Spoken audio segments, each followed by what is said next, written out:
BIFF is very far from the struggle of the Communist Party of the Philippines.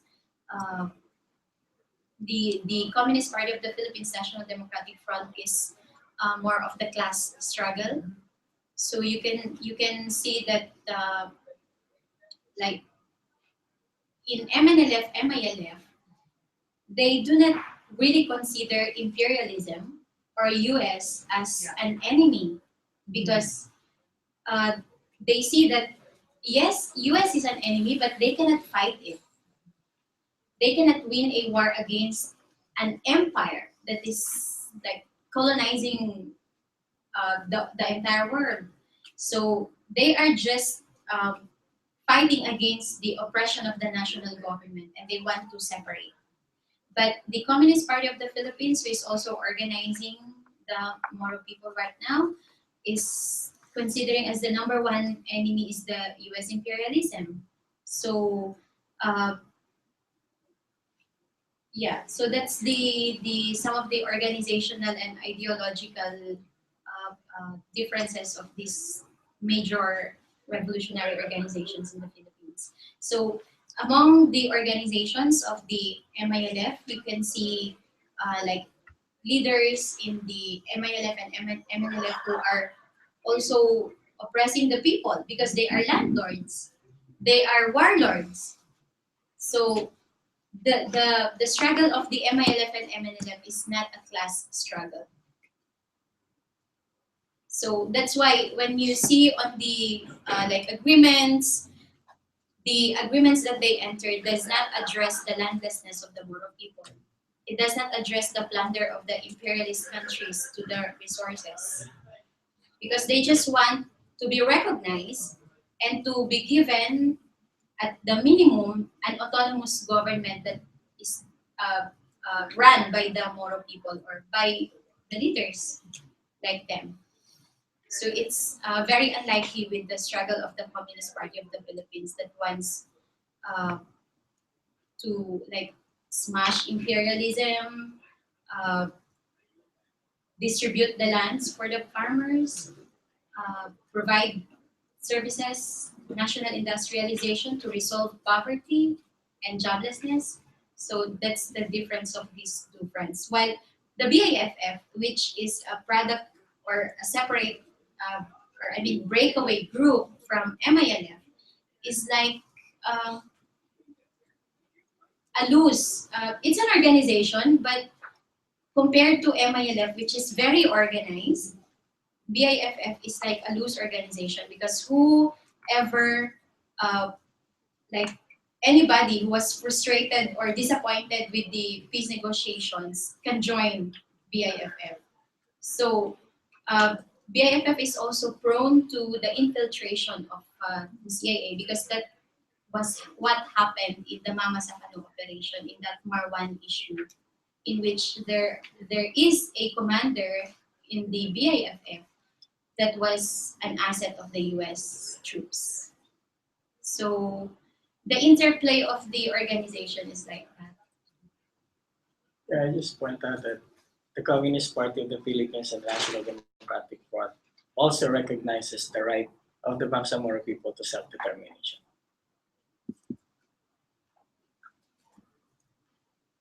Are there other questions? I use a common similarities between I'm from Honduras and like we talk about indigenous people and the struggle and American imperialism.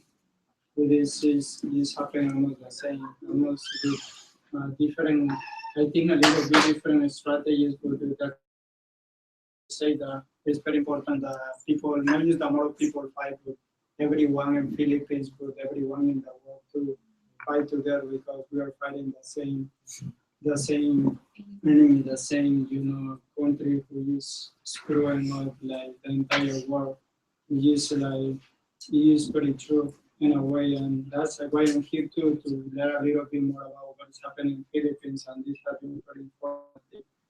And something that I think for me that I notice is in a way ideology I feel that can be great and the ideas behind it and how they can be implemented at the same time can be a division between people really actually fighting, or communities really fighting, because there is a huge struggle between communities, and if there is division between the same organization, a lot of times it's very easy for the people in the top to keep fighting, different groups, each other, and they can do whatever they want to do.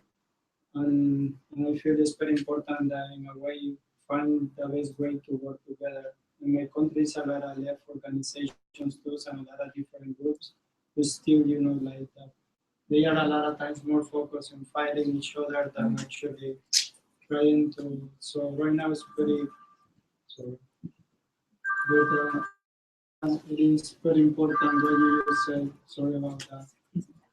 But I don't know, I feel right now about indigenous people, I don't know if you guys hear about Berta Cáceres, she got killed a little while ago, and that's just a huge example how they are getting rid in every country, was that, like the leaders, especially indigenous leaders who are, the Berta Cáceres kick out the World Bank. That's huge. So they don't really want people like that, of course. And I feel that if we don't really start to work together, they will crush us. And that's why it's very important to find the ways to work together. And I am pretty new in New York, and I am not part of any organization. I try to help uh, the people from Ayotzinapa, and I try to go to any group who is, because I feel in a way, sorry, good. This is true. Anyway, I will be willing. I will be willing to, to anything that you guys have open to do. That will be great. And I don't know. I feel that's very important. And I am very new here, and I am willing to participate, to collaborate in anything the people is doing.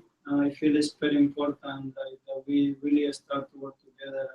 Everywhere I go, I always see a lot of divisions, and something that a lot of times frustrates me, but at the same time, we need to be aware that there are divisions between groups. Just an announcement for folks that didn't hear me earlier, is that Bai Ali USA is actually sponsoring the rally tomorrow for Bertha. And so please come out. It's at 6:30 to 8 at the Honduran consulate. 5:30 to 7. Yeah, 5:30 to 7. And also Bai is also going to be speaking, and Janabi is going to be giving our solidarity statement. But the really sad thing about it was that one of Bertha's organization mate was just murdered 2 days ago. And so it makes a total of 14 organizations that have been murdered. And it's really hard to not, make connections with what's happened with the Lumats, right? And so really want to encourage folks to come out and show solidarity. And also Bertha's daughter is here and will be giving a statement as well. As I understand it, Honduras is the first, is the top country to have environmental justice activists extrajudicially killed, and the second is the Philippines.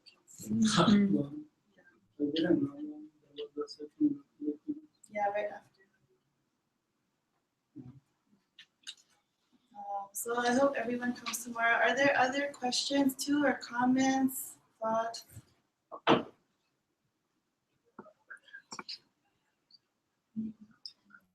Okay, since there was no question yet, I would just like to take this as an opportunity to invite everyone to support our campaigns in Mindanao. And this April, there is a tour of the Lumats, of the indigenous peoples coming from Mindanao. They will be coming here in US to speak about the experiences and the situation in Mindanao and among the indigenous peoples and their struggle for right to self-determination. So I hope that when they come here, you can organize an event in which they can speak, or you can attend to the events that they will be speaking also.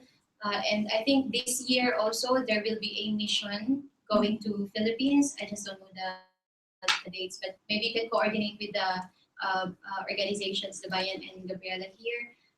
There will be organizations, a delegation coming from US going to Mindanao and have an exposure to the communities of Moro people and indigenous peoples for you to understand more about our struggle.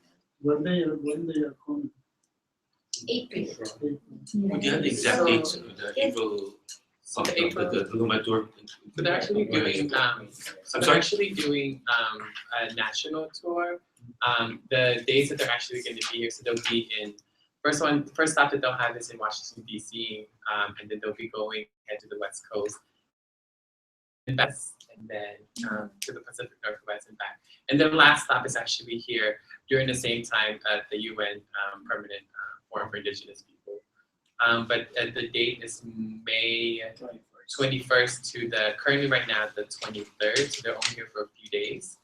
Will this be posted on the Bai Ali Yes. website? So I think there has been also a sign-in sheet too that has been passed around. So most definitely will definitely keep you on the if you haven't had a chance to sign in, at least we get be up to date with the information as more planning will happen.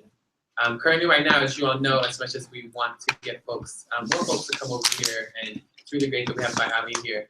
It's hard and it's struggle to get them here because you have to get them approved to like visas or that entails for folks to come over here. Certificate. And the expenses of it. We're grassroots organizations here, so thinking about this barriers to some of our folks that to the forefront, be able to fight this. Yeah, so sorry, just to add details. So the big event in New York is May 21st. We're still looking for a venue, probably central location like Manhattan. And then there are tentative plans of having a youth summit on the 22nd in New Jersey. So if you are in New Jersey, there may also be an opportunity there. And then just for the trips too in July, we definitely encourage non-Filipinos to go.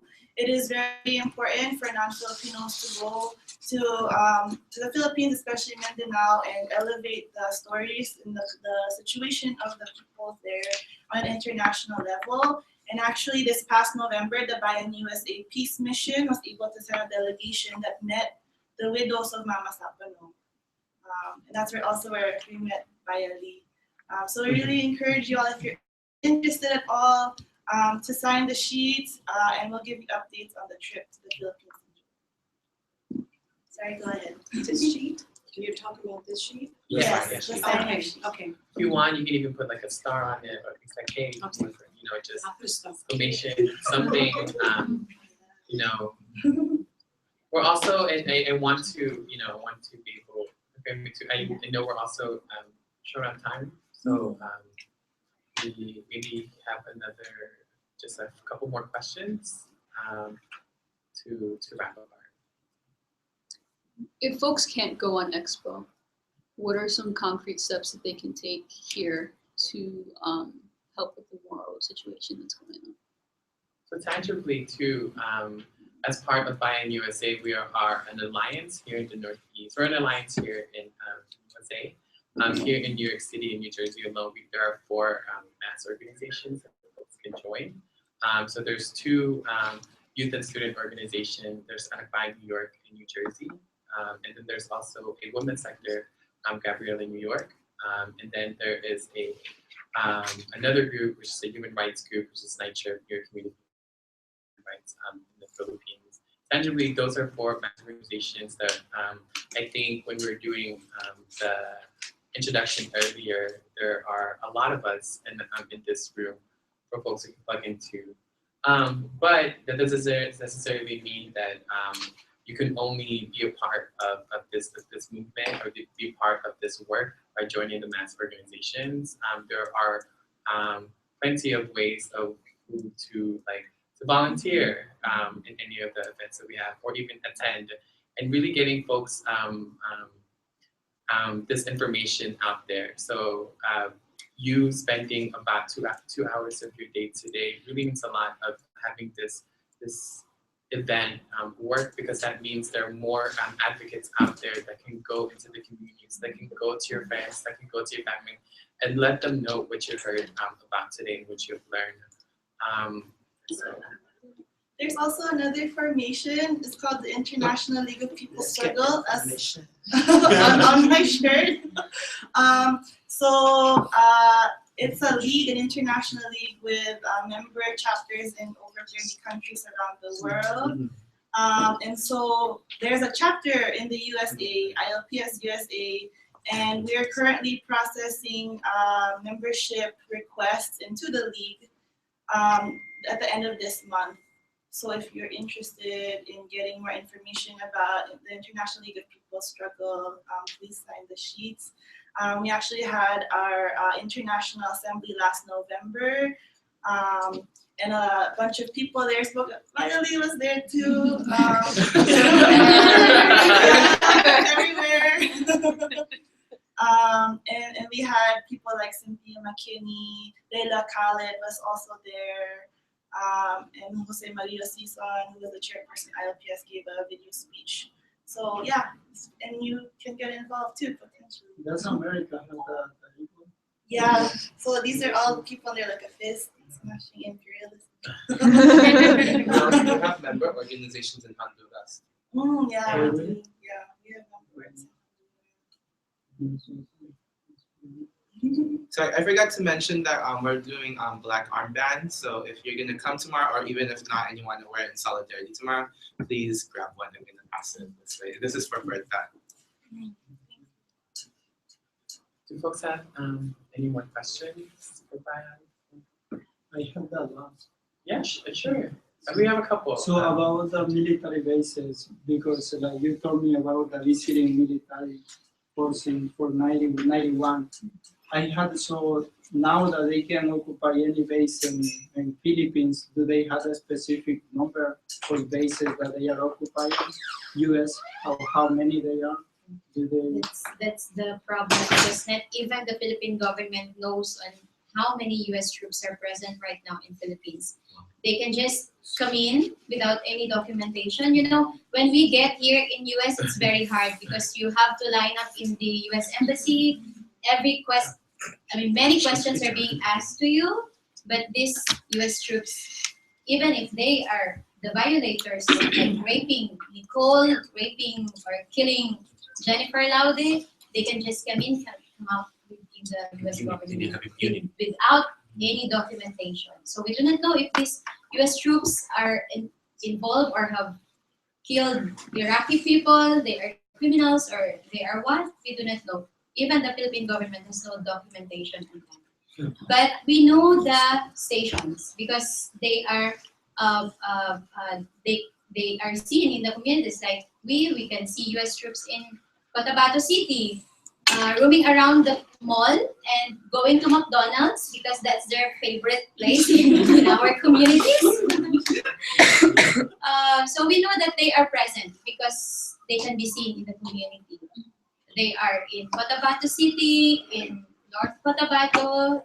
They are actually anywhere in Mindanao because they are uncontrolled. They do not coordinate with their Filipino counterparts. So the biggest base is in Zamboanga City, but right now they have proposed to use the airport in Cagayan de Oro City for their facility as their facility, but we need to oppose this because they are expanding and they want to be in the strategic points in Mindanao. So they are in Mindanao, but we do not know how many of them are there. So they have a permanent sublet. Okay, I just wanted basically to take a picture of all of us, Yeah. so I can publish it, you know, Oh, and great. get the message out so we can try to get more. Oh, we have a photo application. Yeah. We're gonna have a photo application. Okay. Yeah, back here. Okay. Where can we see this? Well, I'm a Facebook fiend, Okay. Oh. so I can give anyone my Facebook, and if you want to be my friend, Yeah, Yeah. for sure. you know. Yeah. So I think we have one more room for one more question. Can we wrap up? Can you talk about how women and children are specifically affected in the Moro communities under U.S. occupation, militarization in the communities from the Philippine military? In the presentation, I have shown you some pictures of the women and children that were victims of human rights violations. Like one of the picture is Bu Bisman. She is from Basilan, and when the U.S. troops and Filipino troops had these balikatan exercises, because they use live ammunition, they are not just practicing. They are not using a fake or a toy gun. They are using live ammunition. So she was hit by the splinters of the M203 that they used during the balikatan exercises. And there was a massacre, the Padiwan family massacre, in Sulu province, in which the survivor, that young boy, was a survivor, was able to testify that during the massacre of his family, there were U.S. soldiers who participated in that operation. So women and children are targets, becoming victims of human rights violations in the course of this war. I just have a quick question too. We got news recently of the armed clashes in Butig. I was wondering if you could talk a little bit about that. Butig is it's a municipality that is part of the province of Lanao del Sur. So it's in the Maranaos area, which is having also, it's a base of the MILF, of the Moro Islamic Liberation Front. So there was this Mauti brothers who was accused by the armed forces of the Philippines as terrorists. So the AFP said they launched an operation against the Mauti brothers to get them, to arrest them. But in essence, they enter into the territory of the MLF, and there was encounter. So again, the civilians were forced to evacuate. And we received a report from Lanao that the houses of civilians were burned, the schools were targeted by the armed forces of the Philippines. So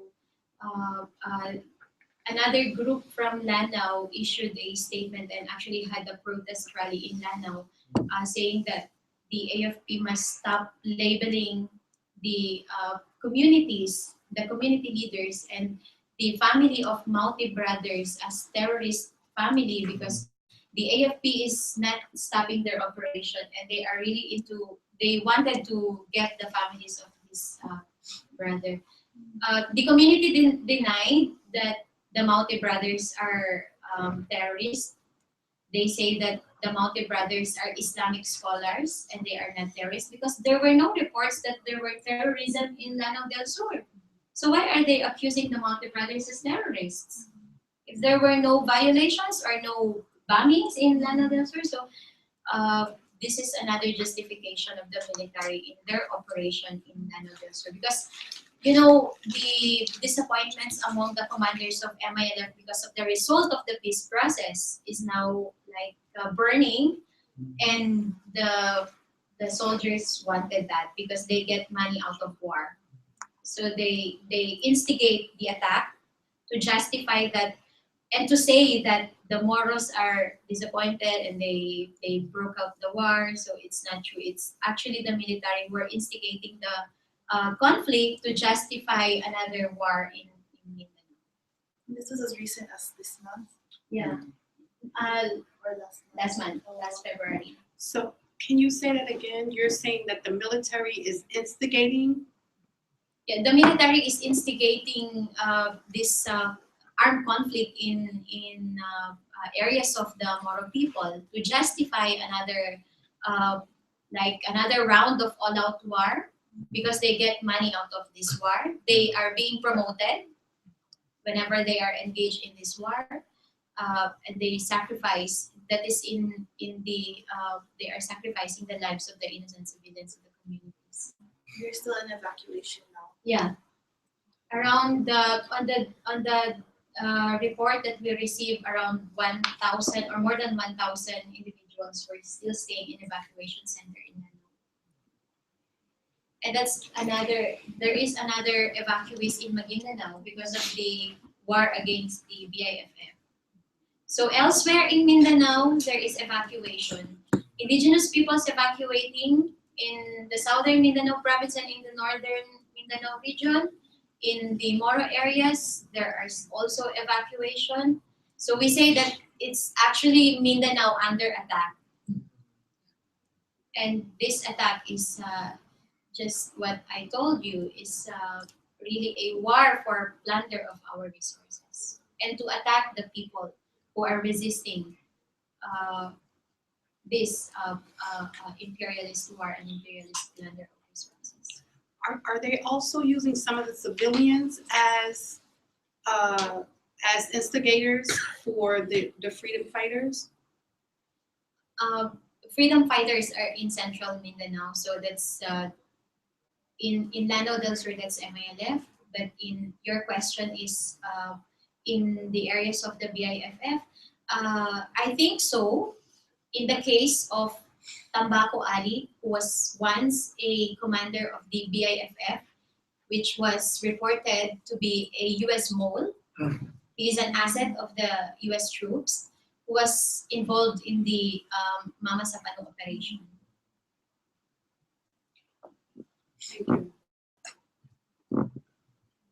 Can you talk more about the military operations? Because I know there's at least 60% of the entire Philippine armed forces are deployed in Mindanao.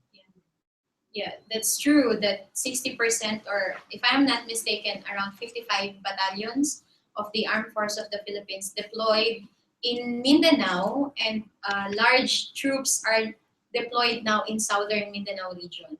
So why in southern Mindanao region? Because the armed force of the Philippines says that the heart of the communist insurgency is in southern Mindanao region. In southern Mindanao region also, you can find the Pantaron Range.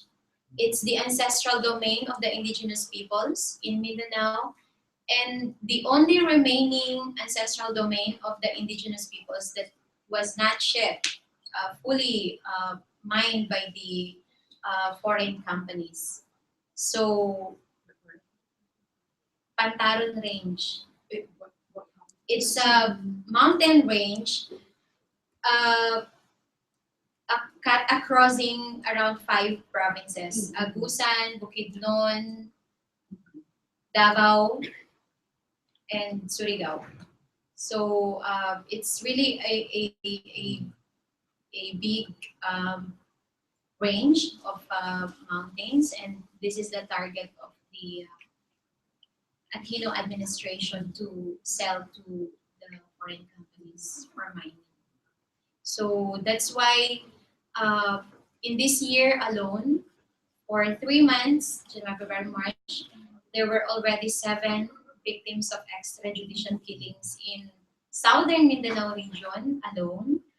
And these victims are like Teresita Navasilia, he's like Berta Cacheres, an environmental human rights defender, environmental activist in Pantukan. She's the lead convener of Safe Pantukan movement in Compostela Valley province. Compostela Valley there is now ongoing large scale mining. They are opposed to that. So she was shot to death last January 30. Then another victim of that, one of that 7 victims is a minor, Aribando Tingas. He is an indigenous student of an indigenous school in southern Mindanao region. So this deployment of armed force of the Philippines in Mindanao means bloody attack on the indigenous peoples and Moro human rights. Moro people, because they are not there to just stay in their camps, in their barracks. they are in communities, camping the communities, encamping the schools, encamping the barangay halls, as what I have shown you in the presentation. They are also recruiting the lumads as paramilitary. So that is their way to divide the indigenous peoples. So they recruit the lumads as paramilitary, they arm them, and the paramilitary groups are the ones in the communities leading the operation and killing their co-lumads. But the people's resistance is also growing strong, right? Because from what I've heard recently, the revolutionaries have launched attacks on some of the mining companies, shutting them down. And as just very recently, I also heard like at least 17 coordinated attacks were launched. And so, in as much as there is an all-out war going on, there's also a growing resistance, people's resistance, not only in the armed sector, but people's movements are also growing. That's why there's a lot of these exposure trips and summits that are being launched, also in Mindanao, that also empowers the people. So we should also look at it that it's in the middle of all these atrocities. The people are also organizing and resisting and winning victories. Yeah, and with that, oh, sorry, I was like, So are there miners who are working together to develop workers' organizations and unions? Is that at all? So the mining companies are in, but then they hire miners, right? So is there some worker-based organizing happening on that level also? I think there is a union or like an organization of the workers in those areas, but I'm not so knowledgeable about it. There are also small-scale miners who, Yeah. who have been on the land for a long period of time and who don't do environmental harm, who the government also attacks because it wants to make more room for corporate mining, large-scale mining. So that's an issue that has been taking place. I have this one question. So you say that President Aquino is like almost getting out from the power. So there is any party or any people's movement or whatever right now that are close to winning or to get power, or not really the traditional party are the ones who will still. So, there is an election in the Philippines, but the election is just the changing of the names and the faces of the people sitting in power. From among the candidates right now, actually they all come from the same, like Mar Rojas is the candidate of the Liberal Party, in which this is the party of President Aquino, and he's a haciendero, they are landlords, and he is very pro-liberal liberalization policies of our economy. There is the vice president right now is also running, and he is involved in so many corruption issues. And then we have Grace Poe, which citizenship is being questioned because he's an American citizen, but he is now allowed to run as president. But since she is still like young in politics, then we cannot really assure that she will really what she had said in her campaign will really be translated into action.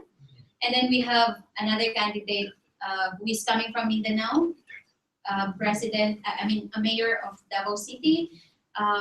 He's actually vocal against the mining. In fact, in Davao City, there is a ban against mining, but there's no assurance because when you get into politics, and this is the historical background of politics in Philippines, there is no really change in it.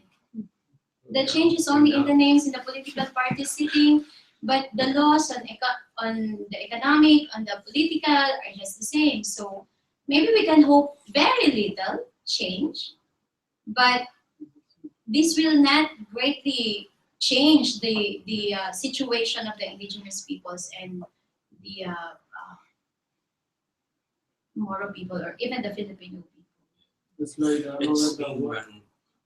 It's being run, the government is actually being run by an oligarchy.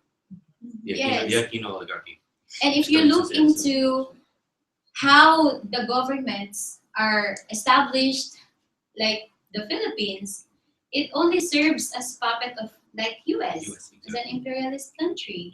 So all the machineries in the government is actually operating right now to suppress the people's resistance against imperialist plunder, against imperialist war.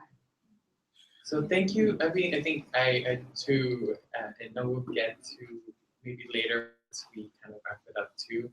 Just in view of time.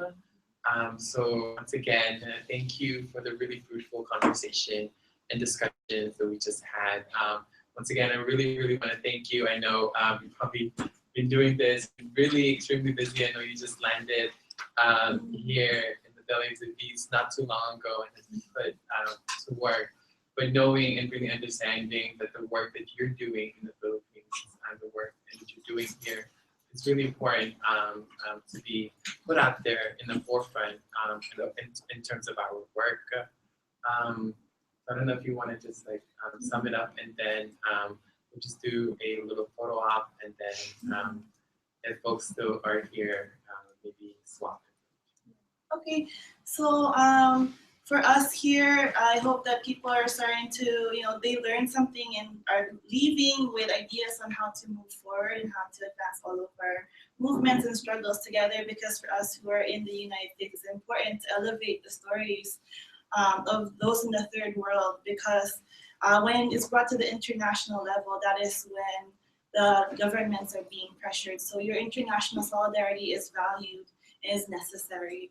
And so to close out our events, we do a bagsak. So it's called Isang Bagsak, which means one fall. It is to symbolize our unity as the people, because our strength and our power lies in our unity. So what we do is we dedicate the space, and then we say Isang Bagsak, and then we all clap together. Is that okay with everyone? Everybody got that? Okay, so to the protection of indigenous and Moro life, and to the continued struggle and people's resistance movements around the world, Isang Bagsak!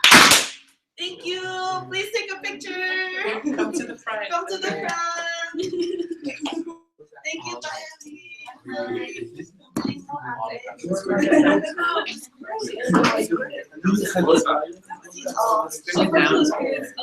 Here, if I can just put, oh, you can stop.